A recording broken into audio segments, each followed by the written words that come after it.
मध्यकालीन यूरोप में हून्स पश्चिम की ओर बढ़ रहे हैं। हर जगह युद्ध और तबाही फैला रहे हैं। बुरगंडी का राज्य अपनी रक्षा के लिए संघर्ष कर रहा है और अब राजा को अपने सैनिकों के साथ सीमा की सुरक्षा के लिए बाहर जाना पड़ता है। क्षेत्र को कोहरे ने ढक रखा है, इसलिए सेना सावधानी से आगे बढ़ती है। वे एक गांव पहुंचते हैं और देखते हैं कि वह जल चुका है। हर व्यक्ति और जानवर मृत पड़ा है। अचानक एक घोड़ा चलते हुए एक छिपे हुए दुश्मन सैनिक को उजागर करता है। यह आदमी राजा पर तीर चलाता है और पकड़ में आए बिना भाग जाता है। मार्शल होगन राजा के पास दौड़ते हैं, लेकिन तब तक बहुत देर हो चुकी है। राजा पहले ही मृत है। राजधानी में बाद में एक अंतिम संस्कार आयोजित किया जाता है। होगन को गहरे अपराध बोध में डूबा पाता है और अपने बचपन के बारे में सोचता है।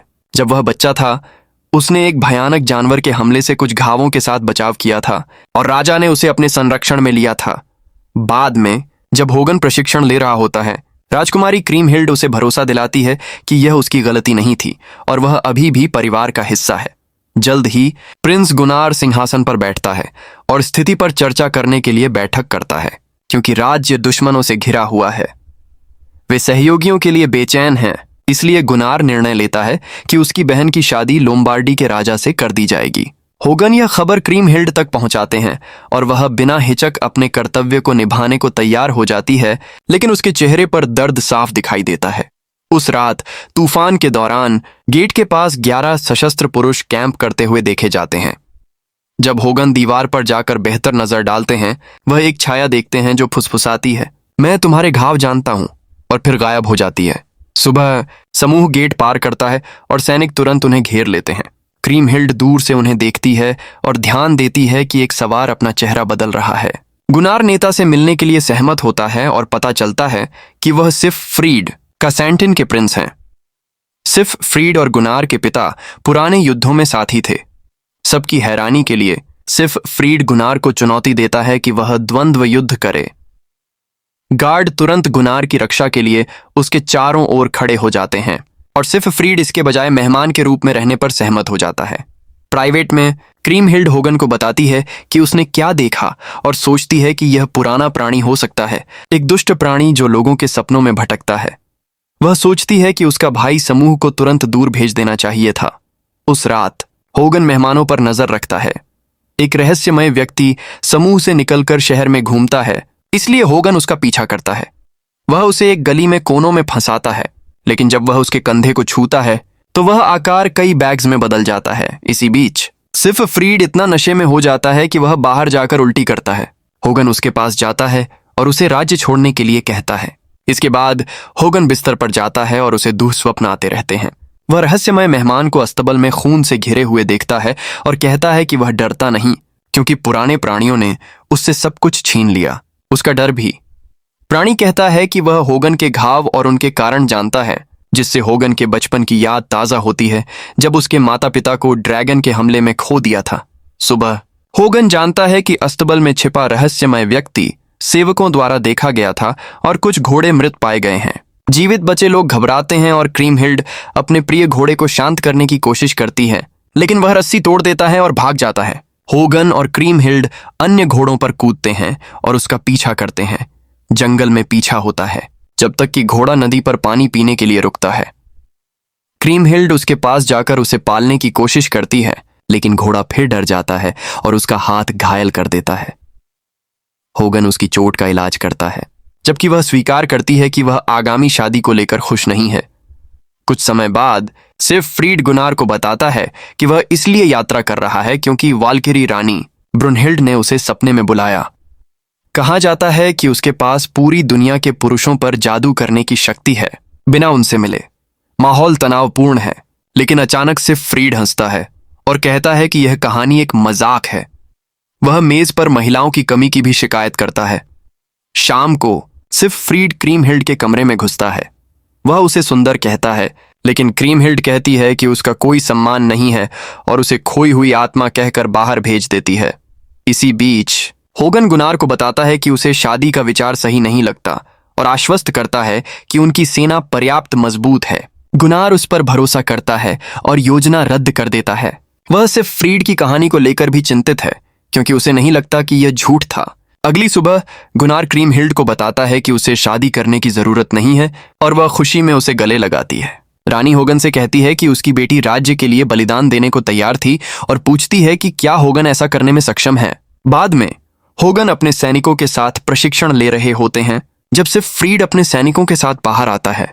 उनका लड़ाई का अंदाज ज्यादा सड़क की लड़ाई जैसा लगता है। सिर्फ फ्रीड भूल जाता है कि यह असली नहीं है और अपने एक आदमी को पीट देता है। बाकी उसे रोकते हैं। वह स्थानीय सैनिकों से नया प्रतिद्वंद्वी मांगता है, इसलिए होगन आगे बढ़ता है। सिर्फ फ्रीड जब उसके पास भाला फेंकता है, होगन उसे आसानी से पकड़ लेता है। वह कहता है कि वे युद्ध के लिए प्रशिक्षण ले रहे हैं, इसलिए सिर्फ फ्रीड अपनी लड़ाई कहीं और ले जाए। यह क्षण एक घोड़े के साथ मृत शरीर आने से बाधित होता है। पास से देखने पर पता चलता है कि यह सीमा के पास के एक व्यक्ति की हत्या है। कुछ ही क्षणों में गुनार को पता चलता है कि सैक्सन और डेन उसके खिलाफ हो गए हैं। राजधानी फिलहाल सुरक्षित है, लेकिन बाकी बुरगंडी जल रही है। गुनार सहयोगियों के लिए बेचैन है और होगन को सिर्फ फ्रीड के समूह के साथ गठबंधन करने का आदेश देता है, भले ही होगन को यह विचार पसंद ना हो।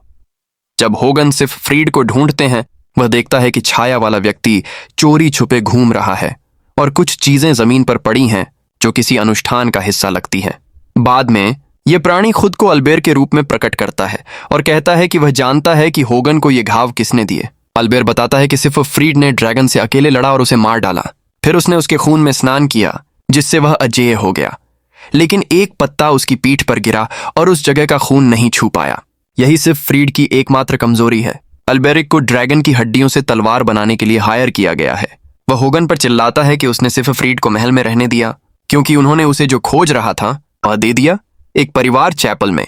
गुनार की प्रार्थनाएं सिर्फ फ्रीड और उसके सैनिकों द्वारा बाधित होती हैं। वह गुनार के हाथ में तलवार रखता है और कहता है कि वह उसके लिए मरेगा। जब होगन उन्हें ढूंढते हैं तो वह पाता है कि गुनार घोषणा कर रहा है कि सिर्फ फ्रीड अब उनके सहयोगी हैं। बाद में होगन क्रीमहिल्ड से विदाई लेने जाता है, युद्ध के लिए रवाना होने से पहले। वह उससे पूछती है कि उसने शादी से क्यों बचाया जबकि राज्य को सहयोगियों की जरूरत थी।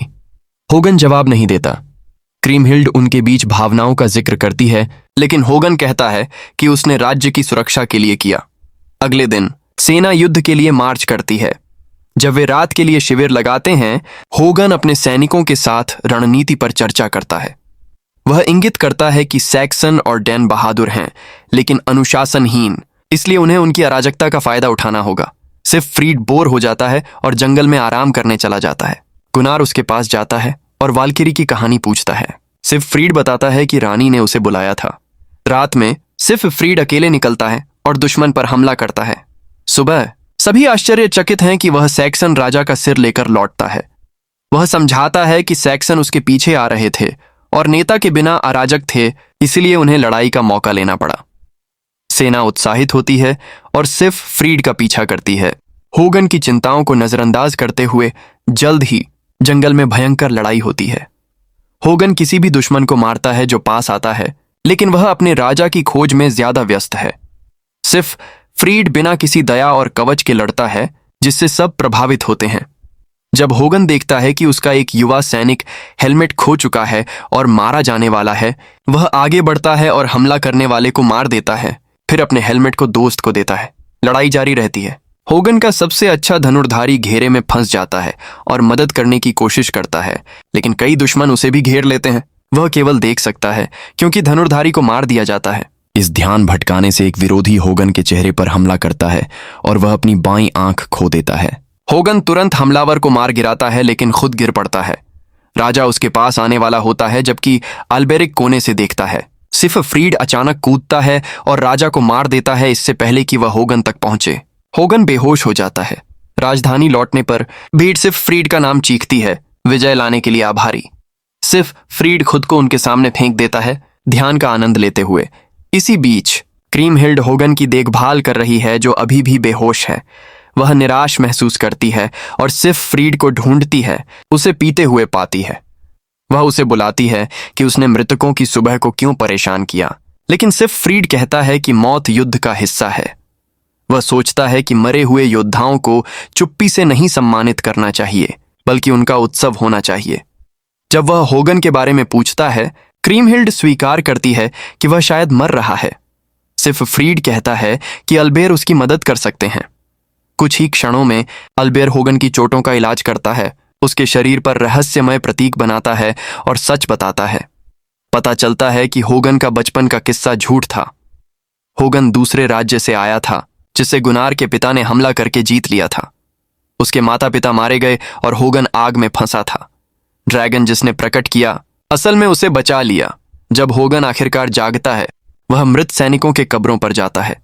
सिर्फ फ्रीड कहता है कि उसे किसी बात का पछतावा नहीं है। बाद में सिंहासन कक्ष में क्रीमहिल्ड सिर्फ फ्रीड से मिलती है, जो कहता है कि साम्राज्य हमेशा गिरते हैं और यही कारण है कि वह अपने पिता का सिंहासन नहीं चाहता था। क्रीमहिल्ड उसकी सत्ता की इच्छा न होने से प्रभावित होती है।